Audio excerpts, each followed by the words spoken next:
চলিছে চলিব চলিছে চলিব সংগ্ৰাম চলিছে চলিছে চলিব সংগ্ৰাম চলিছে চলিছে চলিব আচ্ছা জিন্দাবাদ জিন্দাবাদ জিন্দাবাদ ছাত্ৰ সন্থা জিন্দাবাদ জিন্দাবাদ জিন্দাবাদ নিৰ্মাণ কৰা ঠিকাদাৰ হাই হাই আজি আমি অসম ছাত্ৰ সন্থা তিয় শাখাৰ উদ্যোগত আৰু বিভিন্ন স্থানীয় ৰাইজ তথা দল সংগঠনৰ সহযোগত আমি গণবিক্ষোভ কাৰ্যসূচী ৰূপায়ণ কৰিছো। আপোনাৰ সকলোৱে অসমৰ আচলতে গম পোৱা মানে বাকী নাই গম পাবলৈ বৰ্তমান সময়ত যোৰহাট জিলাৰ মৰিয়নি সমষ্টি মানে ৰাজহাড় স্বৰূপ আচলতে ঐতিহাসিক ৰজা দিনাজীৰ ধুধৰালীৰ অৱস্থা একেবাৰে জৰাজীৰ্ণ অৱস্থা আৰু এই জৰাজীৰ্ণ অৱস্থাটো আচলতে চৰকাৰ লোক নিৰ্মাণ বিভাগ আৰু নিৰ্মাতা যিজন ঠিকাদাৰৰ গাফিলতীয়া তেওঁলোকৰ দালালিৰ কাৰণে এইটো হ'বলৈ আচলতে বাধ্য হ'ল। বহুদিন ধৰি এই পথটো আচলতে বেয়া হৈ আছিলে, বহু আন্দোলন আৰু বহু ৰাইজৰ কাকতি বিনতি পোৱাৰ পাছতে অসম চৰকাৰে আবণ্টন দিছিলে আৰু নিৰ্মাতাই কাম আৰম্ভ কৰিলে, কিন্তু অলপমান কাম আৰম্ভ কৰিয়ে তেওঁলোকে এৰি থৈ গুচি গ'ল। কি কাৰণ আছিলে আমি চাবলৈ নাই আৰু আমি নাজানো। আৰু তেওঁলোকে আধাতে এৰি যোৱাৰ কাৰণে যোৱা বছৰ জুন জুলাই আগষ্ট 3 মাহ ধৰি এই পথটো সম্পূৰ্ণ বন্ধ হৈ গ'ল। সামান্য এজাক বৰষুণৰ কাৰণে পথটো জেগাত কেইবা জেগাত ভাঙি গ'ল আৰু পথটো ভাঙি যোৱাৰ লগে লগেই ৰাস্তাটো প্ৰশাসনে বন্ধ কৰি দিব। 3 মাহ ধৰি ৰাস্তাটো বন্ধ হৈ থাকিলে আৰু একমাত্ৰ যিটো পথ আপুনি দেখি যেতিয়া ৰাস্তাৰ গাড়ীখিনি ডাইভাৰ্ট হৈ ঘূৰি আহিব লগা হৈছে।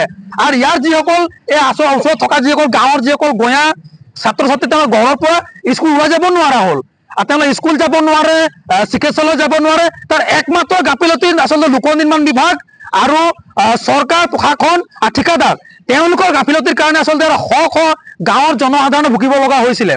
পৰৱৰ্তী সময়ত এটা বছৰ পাৰ হৈ গ'ল। 24 চনৰ 3 মাহ বন্ধ হোৱাৰ পাছত এটা বছৰ শুকান ছিজন পাৰ হৈ গ'ল। যোৱা ডিচেম্বৰ মাহতেই নতুনকৈ আবণ্টন হ'ল বুলি গম পাই, নতুন ঠিকাদাৰক টেণ্ডাৰ হ'ল বুলি আমি গম পাইছোঁ আৰু তেখেতক কাম কৰা আমি চিঠিখনতে পাইছোঁ, কাম কৰা অনুমতি প্ৰদান কৰিলে।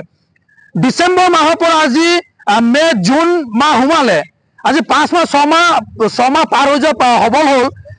এদিনো তেওঁলোকে কাম আৰম্ভ নকৰিলে, যাৰ ফলত আজি 3 দিনমান আগতে ইয়াৰ পৰা যিটো লোণপুৰীয়া যিটো ওখকৈ তেওঁলোকে মাটি ভৰাই থৈছে উক্ত জেগাডোখৰত একেবাৰে খহি শেষ হৈ গ'ল, যাৰ কাৰণে সম্পূৰ্ণ আজি 3 দিন 4 দিন ধৰি যাতায়াত সম্পূৰ্ণ বন্ধ কৰি ৰাখিছে। কি কাৰণ আচলতে ক'ত অধিকাৰ পালে এওঁলোকে যাতায়াত তেনেকে বন্ধ কৰি ৰাখিব পৰা? আৰু আচলতে 3 মাহ ধৰি তেওঁলোকে কি কৰি আছিলে? পোনপটীয়া লোক নিৰ্মাণ বিভাগ কি কৰি আছিলে ইমান দিনে তেওঁলোকে? আৰু লগতে প্ৰশাসন জিলা প্ৰশাসন স্থানীয় প্ৰশাসন কি কৰে তেওঁলোকে চোৱা নাছিল নেকি? তেওঁলোকে সকলোৱে ভালকে গম পায় যে এবছৰ আগতে 3 মাহ ধৰি এখন পথ সম্পূৰ্ণ বন্ধ হৈ যোৱাৰ কাৰণে যাতায়াতত বিঘিনি হৈছিলে। আৰু আমি এটা বছৰ যোৱা বছৰ কোনো আচলতে ইয়াৰ ৰাইজে দলং আমি আন্দোলন কৰা নাই। আমি চাইছিলো আচলতে অস্বাভাৱিকভাৱে যিহেতু বানপানী হৈ গ'ল বুলি ভাবিছিলো, কিন্তু এই বছৰ আমি কোনো কাৰণে মানি ল'ব নোৱাৰো। এটা বছৰ পাৰ হ'ল, তেওঁলোকে পৰিকল্পনা কি কৰিলে? আচলতে লোক নিৰ্মাণ বিভাগ একদম দালালিভাৱে তেওঁলোকে চলাই আছে।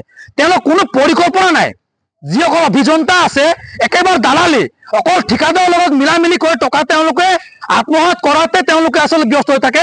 নহ'লে তেওঁলোকে এটা বছৰ পাৰ হৈ গ'ল, তেওঁলোকে কোনোবা উপায় কৰি যিটো বেয়া হৈ আছে, আমি এইটো কোৱা নাই যে কামটো আৰম্ভ নকৰে, কিন্তু যিডোখৰ বেয়া হৈ আছে সেইডোখৰ তেওঁলোকে মেটেলিং কৰি কিয় যাতায়াতৰ সুব্যৱস্থা কৰি দিব নোৱাৰিলে? এইটো আচলতে প্ৰশ্নবোধক।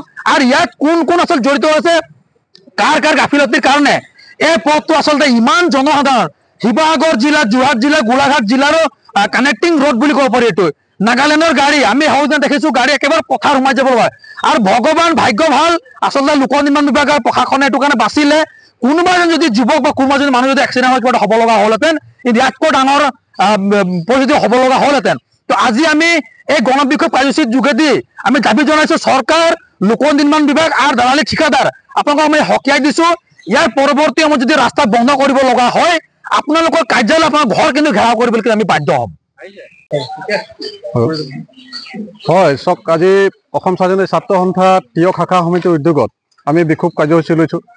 অত্যন্তভাৱে এটা দুৰ্ভাগ্যজনক কথা যে ধুধৰালী যিটো ঐতিহাসিক ধুধৰালী যিটো পথ, সেই পথ লোক নিৰ্মাণৰ বিভাগৰ গাফিলতিৰ কাৰণে আজি আমি দেখিছোঁ যোৱা এবছৰ 1.5 বছৰৰ পৰা কাম তেখেতসকলে মেৰামতিৰ নামত যি ধৰণে হাৰাশাস্তি কৰি আছে, অত্যন্ত দুৰ্ভাগ্যজনক কথা।